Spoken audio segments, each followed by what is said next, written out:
Assalamualaikum and hello everyone. We proceed to the next subtopic for chapter 13, Kinetic Theory of Gases. Here we have 4 learning outcomes.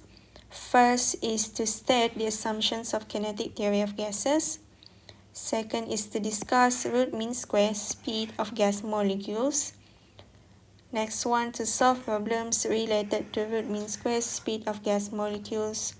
And last one is to solve problems related to the equations. We have 2 equations here. Okay, let's look at the first one. The assumptions of the kinetic theory of gases. We have 5 assumptions here.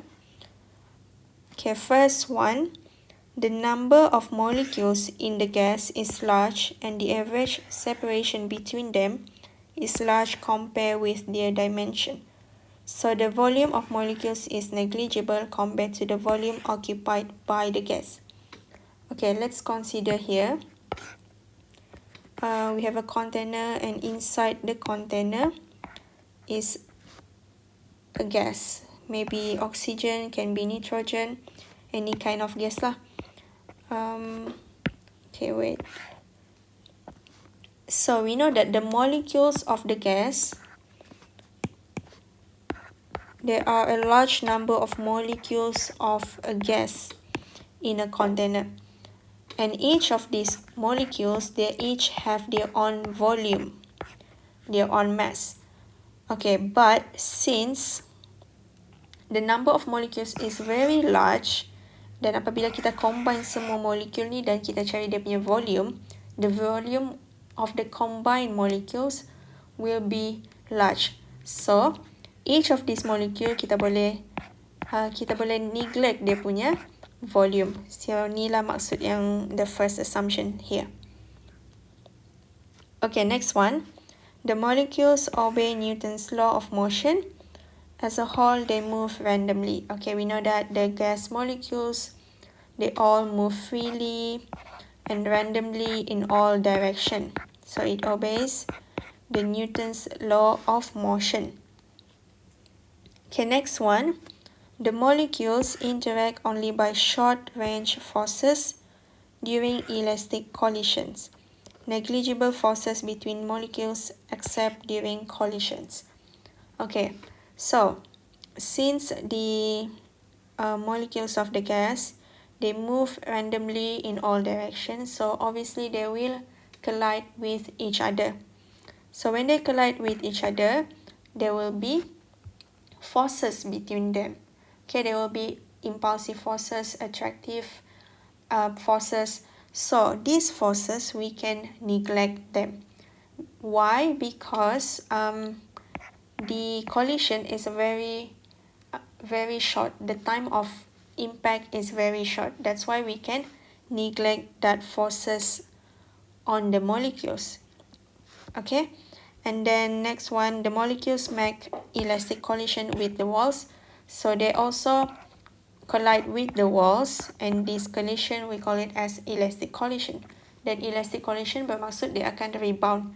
So dia tidak akan melekat lah dekat dinding dan juga dia tidak akan melekat sesama molekul.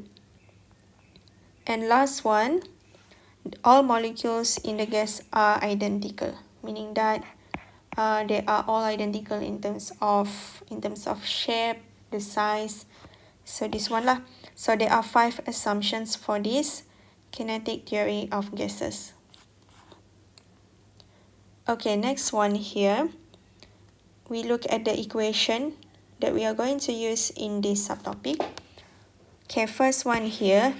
PV is equal to 1/3 nmv square. Di mana P dekat sini adalah pressure, V adalah volume, N adalah number of molecules, M is the mass of each gas molecule. And then here, we have like a little bracket here. So bracket dekat sini bermaksud dia adalah average. And then square bermaksud kita squarekan the speed of the molecule.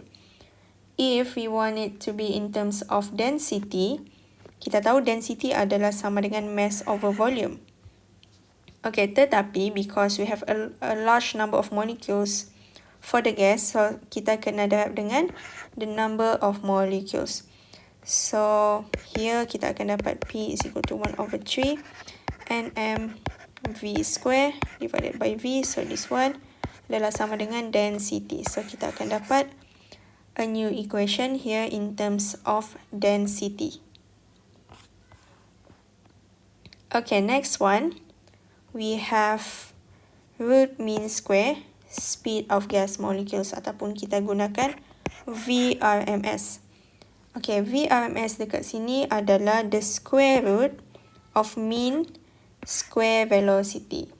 So maksudnya kita ada square velocity and then kita average kan mean tu maksudnya average, and then kita square kan. Okay, kenapa kita gunakan VRMS? Okay, because in gas, the molecules, because they move randomly, right? They all move randomly, pergi atas, pergi bawah, kiri, kanan. So the direction here, dia akan cancel each other sebabkan dia move randomly. Maksudnya, velocity dia akan jadi sama dengan kosong.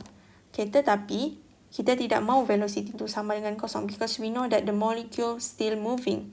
So, disebabkan kita mahu hilangkan dia punya negative tu dan kita mahu ambil magnitude saja, that's why kita squarekan the speed and then square rootkan dia. So that's why kita gunakan VRMS.